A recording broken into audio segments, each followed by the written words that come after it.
রাজধানীর প্রাণকেন্দ্রে অবস্থিত দেশের জাতীয় মসজিদ বাইতুল মুকাররম। পবিত্র কাবা ঘরের আদলে নির্মিত এই মসজিদ শুধু স্থাপত্যের দিক থেকেই নয়, ধারণ ক্ষমতার দিক থেকেও বিশ্বের শীর্ষ 10 মসজিদের মধ্যে একটি। কিন্তু এত ঐতিহ্য ও মর্যাদার পরও বাস্তব চিত্র ভিন্ন। যে মসজিদে থাকার কথা পরিচ্ছন্নতা, নিরাপত্তা ও শৃঙ্খলা, সেখানেই এখন নিয়মিত দেখা যায় নেশাগ্রস্ত ও ছিন্নমূল মানুষের আড্ডা।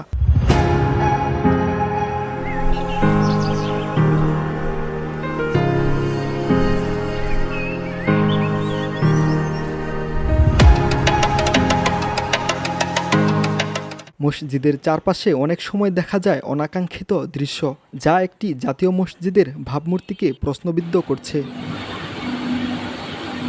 মুসল্লিরা বলছেন, আল্লাহর ঘর একটি পবিত্র স্থান, এর পবিত্রতা রক্ষা করা প্রশাসনের দায়িত্ব। এটি একটি জাতীয় মসজিদ, তাই এখানকার পরিচ্ছন্নতা ও নিরাপত্তা ব্যবস্থা আরও সচেতন হওয়া প্রয়োজন। মসজিদ আল্লাহর ঘর, এখানে আমরা সব এখানে ইবাদতের জন্য এখানে আসি। তো মসজিদ পরিষ্কার পরিচ্ছন্ন রাখা সবার একটা দায়িত্ব আর কি, ইমানের দায়িত্ব আর কি। তো বিষয়টা হলো এখানে যে যারা এখানে পথচারে আছেন, যারা নেশাখোর আছেন, এখানে অনেকে অবস্থান করেন, কিন্তু অনেক সময় অনেক উজু করতে গেলে উজুখানার ভিতরে তারা শুয়ে থাকে। এখানে মসজিদ খোলার আগেও তারা এখানে স্টে করে, কিন্তু এখানে থাকে। কিন্তু নেশাখোর যারা আছে, যারা চিন্তা করে যারা আছে, যারা শরীরে কোনো পবিত্রতা নাই, নাপাকি লেগে আছে, কিন্তু নাপাক অবস্থা তো মসজিদে যাওয়া তো কিছুতেই সম্ভব না, কিন্তু যাওয়া উচিত না, কিন্তু আল্লাহ এটা নিষেধ করেছে। মসজিদ অনুযায়ী আমাদের যেরকম পরিষ্কার পরিচ্ছন্নতা থাকা উচিত, কিন্তু কোনোটাই নাই। যেরকম মানুষ এটার ভিতরে ওইখানে বিভিন্ন ছেলেরা সিগারেট খায়, গাঞ্জা খায়, এটা তো মসজিদের কোনো সৌন্দর্য না। পথচারীরা বা অন্য লোক আসা বিশ্রাম নেবে, এটা অস্বাভাবিক কিছু না। ছিন্নমূল লোক আসতে পারে, কিন্তু বিষয় হচ্ছে এটার পরিমাণটা কতটুকু। যে তারা যদি এখানে নোংরা করে বা এটা পরিষ্কার পরিচ্ছন্ন না করা হয়, তো এটা আমাদের জন্য খারাপ বিষয়। আর বিশেষ করে এটা যেহেতু আমাদের জাতীয় মসজিদ, তো বিদেশ থেকে অনেক পর্যটক আমাদের এই মসজিদে ভ্রমণের জন্য আসে। তো সেক্ষেত্রে এমন নোংরা বা এমন অবস্থা যদি দেখে, তো এটা আমাদের জন্য খারাপ বিষয়। একটা কমিটি করা উচিত, আর বর্তমানে যে কমিটি আছে এদের দ্বারা হবে না। আর আমার দায়িত্ব ইমাম সাহেবেরা আছেন, হেভিয়াম সাহেবরা আছেন, ইসলামী ফাউন্ডেশন আছে, ওনারা কী করেন? যদি ওয়াশরুমে তো গন্ধ, অনেকে দেখলাম যে ওয়াশরুমের থেকে কত 20-25 হাত দূরে নামাজ পড়ে বারান্দায়, তারা কি কষ্টে নামাজ পড়ে, এই বিষয়টি দেখার জন্য আমি শুভদৃষ্টি কামনা করছি। বাহিরের দোকানগুলো থেকে 10 টাকা দিয়ে নিয়ে যাচ্ছে পানি, অথচ মসজিদে অজু করার সময় মাঝে মধ্যেই পানি থাকে না দাবি করছেন মুসল্লিরা।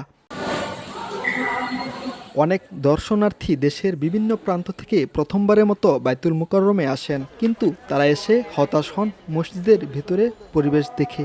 মসজিদের অজুখানা ও টয়লেটগুলো অবস্থা অত্যন্ত নাজুক, অপরিষ্কার, দুর্গন্ধযুক্ত পরিবেশ, যা মুসল্লিদের জন্য বড় কষ্টের কারণ হয়ে দাঁড়িয়েছে। বছরের পর বছর এই অব্যবস্থাপনা চললেও নেই কার্যকর উদ্যোগ।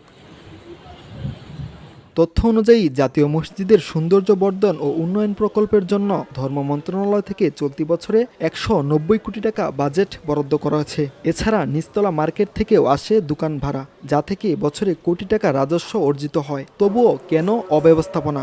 কোথায় যাচ্ছে এই বিপুল অর্থ? এই প্রশ্ন এখন মুসল্লি ও সাধারণ মানুষের মুখে। কমিটির সাথে আমরা যোগাযোগ করে কাজ করি। আমরা নিয়মিত আমাদের সাথে পানির বিষয়ে আগে সমস্যা থাকলো, ইদানিং এই সমস্যার আর সমস্যা হয় না, হইলেও কয়েক মিনিটের জন্য হয়। এটা আবার দেখা যায় যে আমাদের মোটর পাম্পিং করে পানি ওঠে, তো ওই যান্ত্রিক ত্রুটির কারণে হয়তো কিছু সময়ের জন্য একটু সমস্যা হয়। এই পানির সমস্যাটা আমরা সমাধান করছি, এটা এখন আর হয় না। একজন নিয়মিত নামাজি বলেন, মসজিদের সৌন্দর্য যদি ভেতরে না থাকে, বাহিরের সৌন্দর্য দিয়ে কি হবে? মসজিদের বাজেট হওয়ার পরও কেন অব্যবস্থাপনা? মসজিদে কেন ছিন্নমূল মানুষ প্রবেশ করে, তা জানতে চাইলে ইসলামী ফাউন্ডেশনের সহকারী পরিচালক বলেন, আমরা এ নিয়ে আরও কঠোর হব।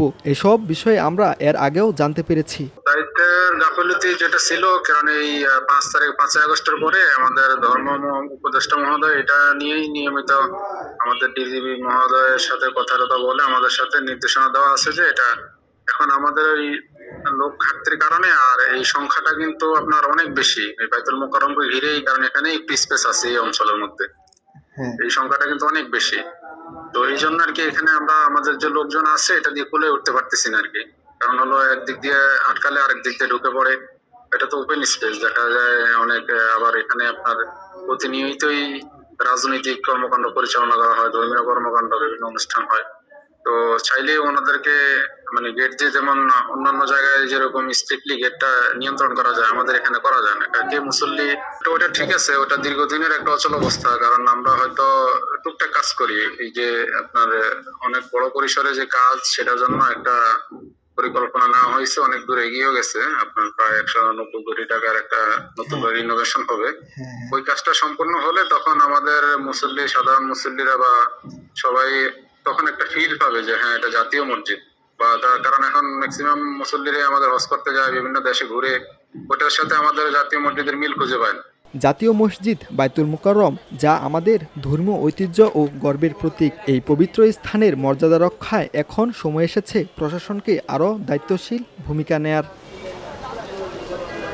নাইমুল ইসলাম, ভিওডি বাংলা, ঢাকা।